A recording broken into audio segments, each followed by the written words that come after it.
சிந்து வந்து பெட்ரூம்லேருந்து தனியாக வந்து படுத்ததை பார்த்துட்டு சிவா வந்து சிந்து கிட்ட கேள்வி கேட்குறாரு. சிந்து போய் சொல்லி சமாளிக்கிறாங்க. இந்த மாதிரி வந்து அவங்களுக்கு ரூம் இல்லை மகாத்துக்கு, அதனால தான் நான் இங்கே வந்து படுத்திருக்கேன் அப்படின்ற மாதிரிலாம் சொல்லி விடுறாங்க. அதையெல்லாம் கேட்ட வந்து சிவா யோசிக்கிறாரு. ஏதோ நடந்திருக்கு, அம்மா அதை ஏதோ பண்ணியிருக்காங்க அப்படின்னு சொல்லிட்டு யோசனை பண்ணிட்டு வர. அடுத்து வந்து ஐஸ்வர்யா வந்து திரு முழிச்சிட்ருக்காங்க. அதை பார்த்துட்டு வந்து ஐஸ்வர்யா கிட்டே விசாரிக்கிறோம், அன்றைக்கி என்ன நடந்தது முதல்ல தெரிஞ்சுக்கிறோம் அப்படின்னு சொல்லிட்டு ஐஸ்வர்யா கிட்ட உங்ககிட்ட கொஞ்சம் பேசணுன்றாரு. அது என்ன விஷயம்னா, அன்றைக்கி நடந்த விஷயத்த சொல்லு, எதுக்காக சிந்து வந்து ஒன்று அடித்தா சொல்ல போறியா இல்லையா அப்படின்னோடனே, அது வந்து சொல்ல போறியா இல்லையா, இப்போ சொல்லலாம் அவ்வளோதான் சொல்லிட்டு அப்படியே கை வாங்குறாரு. உடனே பயந்து போயிடுறாங்க ஐஸ்வர்யா. நடந்த விஷயத்தையெல்லாம் சொல்லிடுறாங்க. சாரின்னு, அவங்க என்னை அடிக்கல, இதுதான் நடந்தது, அவங்க எல்லாருக்கிட்டையும் சொல்லிட போகிறாங்கன்னு சொல்லிட்டு பயத்தில் தான் நான் வந்து அவங்க அடித்ததை அம்மா கிட்டே சொல்லிட்டேன் அப்படின்னா. இவ்வளோ விஷயம் நடந்திருக்கு, இப்படி இருக்கு, கொஞ்சமாவது இருக்கா உனக்கு, அம்மா இப்படிலாம் சிந்துவை கஷ்டப்படுத்துகிறாங்க, அது கூட தெரியாமல் இப்படி இருக்க அப்படி சொல்லிட்டு வா இங்கே அப்படி சொல்லிட்டு எல்லோரும் முன்னாடி கூட்டிகிட்டு வராரு. உடனே ஐஸ்வர்யா வந்து ஏன்னா பிடிச்சி இழுத்துட்டு வர அப்படி சொல்லிட்டு அவங்க அம்மா கேட்குறாங்க. என்ன நடந்தது சொல்லு ஐஸ்வர்யா அப்படின்னோடனே, ஐஸ்வர்யாவை யாருமே அடிக்கலை, சிந்து அடிக்கலை, ஆனால் அம்மா தப்பாக புரிஞ்சுக்கிட்டு சிந்துவை அந்த அடி அடித்து வெளியே துரத்திருக்காங்க. அது எல்லாத்தையும் பார்த்த பைரவி வந்து கம்ப்ளைண்ட் கொடுத்துருக்கா வந்து அம்மா மேலே, இதுதான் நடந்திருக்கு அப்படின்னோடனே எல்லாம் அதிர்ச்சி அடைகிறாங்க. நீ என்னடா சொல்கிற, அப்போ சிந்து என் மேலே கம்ப்ளைண்ட் கொடுக்குற, இந்த பைரவி தான் கம்ப்ளைண்ட் கொடுத்துருக்க, எவ்வளோ தைரியமாக தான் என் மேலே நீ கம்ப்ளைண்ட் கொடுப்ப அப்படின்னு சொல்லிட்டு அப்படியே வந்து அடிக்க கை வாங்கி வராங்க. உடனே வந்து செம்மையாக டென்ஷன் ஆகிறாங்க பைரவி. அப்படியே பார்த்துட்டு இருக்கும்போதே கரெக்டாக அங்கே வராங்க நம்ம வந்து அன்னபூர்ணி. நிறுத்து அப்படின்றாங்க. அது கேட்டுட்டு என்னக்கா உங்கள் மருமகளுக்கு ஒரு நியாயம், சிந்துக்கு ஒரு நியாயமா அப்படின்றாங்க. இங்கே பாரு பைரவி, நீ பண்ணது ரொம்ப பெரிய தப்பு, மன்னிப்பு கேளு அப்படின்னு. நான் ஏன் அத்தை மன்னிப்பு கேட்கணும், இவங்க பண்ண விஷயத்துக்கு நான் மன்னிப்பு கேட்க வேண்டிய அவசியமே இல்லை. எப்படியெல்லாம் வந்து சிந்துவை வந்து அவங்க காயப்படுத்துகிறாங்க தெரியுமா, அப்படியே போட்டு அந்த அடி அடிச்சிருக்காங்க, அவள் கண்ணெல்லாம் வீங்கி போயிருக்கு. அது மட்டும் கிடையாது, வெளியே பிடிச்சி தள்ளி விட்டாங்க, வீட்டை விட்டு போடின்னு சொல்லிட்டு. இந்த மாதிரி பண்ணவங்களை என்ன பண்ண சொல்கிறீங்க, இந்த மாதிரி பண்ணுறது சட்டப்படி குற்றம்.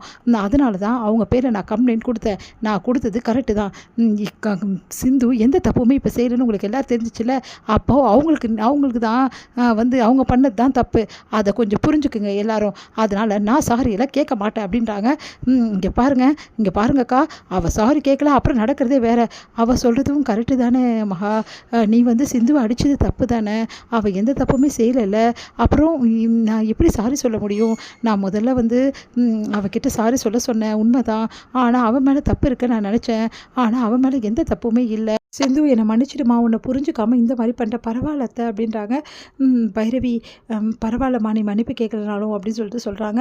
அதை கேட்டுட்டு வந்து செம்மையாக டென்ஷன் ஆகிற மகா, என்னக்கா இப்படி சொல்கிறீங்க, அவள் என் மேலே கம்ப்ளைண்ட் கொடுத்தா மன்னிப்பு கேட்க வேணான்றீங்க, இங்கே பாரு மகா, நீ செஞ்சது தான் ரொம்ப பெரிய தப்பு, சிந்து எந்த தப்புமே பண்ணாமல் அவளை நீ அடிச்சிருக்க, துன்புறுத்திருக்க, அவளை அடிக்கிறதுக்கு உனக்கு யார் அதிகாரம் கொடுத்தது அப்படின்னோடனே அப்படியே பார்த்து முறைக்கிறாங்க. மருமகளே இல்லைன்னு சொல்கிற, அப்புறம் எதுக்காக வந்து அவளை வந்து இந்த மாதிரிலாம் நடத்துகிற, நீ பண்ணது ரொம்ப பெரிய தப்பு, அதனால தான் பைரவி கோவத்தில் கம்ப்ளைண்ட் கொடுத்துருக்கா, இது தப்பு கிடையாதுன்னு நான் நினைக்கிறேன். ஏன்னா நீ இந்த அளவு பண்ணும்போது அவள் என்ன பண்ணுவா, கம்ப்ளைண்ட் வரைக்கும் போயிருக்கக்கூடாதுன்னு எனக்கும் தோணுது, ஆனால் அவள் பார்த்துட்டு அவளால் தாங்கிக்க முடியாமல் தான் இப்படி பண்ணியிருக்கா.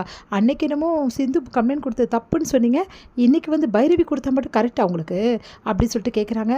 அது கேட்டு இங்கே பாரு, இன்றைக்கி தான் வந்து உண்மையிலேயே சிந்து வந்து தப்பு பண்ணியிருக்கான்னு நான் நினச்சேன், ஆனால் அவள் தப்பே பண்ணலைன்றதுக்காக தான் நீ அவளுக்கு தண்டனை கொடுத்துருக்க, இதில் என்ன தப்பு இருக்குது, இங்கே பாரு, என்னை பொறுத்த வரைக்கும் யாருமே தப்பு பண்ணதெல்லாம் வந்து நீ தான் தப்பாக புரிஞ்சுக்கிட்டு அவளை அடிச்சிருக்க, பண்ணது நீ தான், அதுக்காக மன்னிப்பு யாரும் கேட்க வேண்டிய அவசியம் கிடையாது, இதோட இந்த பிரச்சனை விடுங்க அப்படின்றாங்க. அதெல்லாம் கேட்டுட்டு வந்து செம்ம டென்ஷன் ஆகிறாங்க மகா. உடனே வந்து நான் விட மாட்டேன், ஏய் உன்னை எவ்வளோ தைரியமாக இருந்தால் ஏன் மேலே கம்ப்ளைண்ட் கொடுப்பேன், உன்னை சும்மா விட மாட்டேன்டி, உனக்கு இருக்குது அப்படி சொல்லிட்டு போகிறாங்கம்மா மகா. சிவா வந்து சிந்துக்கிட்ட ஏன் சிந்து நடந்த விஷயத்தெல்லாம் என்கிட்ட சொல்லலை அப்படின்னு சொல்லிட்டு கேட்குறாரு.